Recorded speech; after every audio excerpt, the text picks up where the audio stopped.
நாகர்கோவிலில் மிக பிரம்மாண்டமான தீபாவளி ஆஃபர். நம்ம ராயல் பர்னிச்சரில் அனைத்து மர பர்னிச்சர்களும் எங்களது சொந்த தயாரிப்பில்.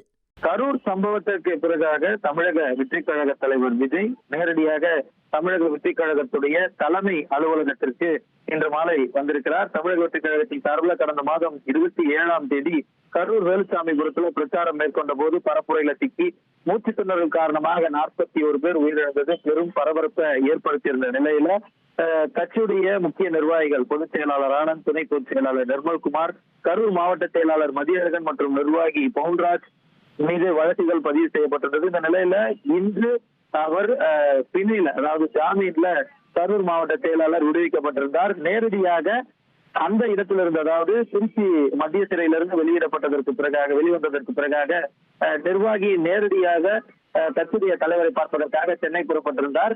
சென்னையில் இருக்கக்கூடிய பனையூர்ல இந்த சந்திப்பு என்பது நடைபெற்று வருகிறது. இந்த நிலையில இந்த சந்திப்பின் போது பல்வேறு விஷயங்கள் பேசப்பட்டதாக தெரிவிக்கப்பட்டிருக்கிறது.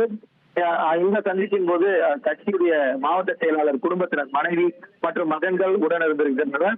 கரூர் துயர சம்பவத்திற்கு பிறகாக தமிழக வெற்றிக் கழகத்தின் தலைமை அலுவலகத்திற்கு விஜய் வந்திருப்பதும் குறிப்பிடத்தக்கது. நாகர்கோவிலில் மிக பிரம்மாண்டமான தீபாவளி ஆஃபர். நம்ம ராயல் பர்னிச்சரில் அனைத்து மர பர்னிச்சர்களும் எங்களது சொந்த தயாரிப்பில்.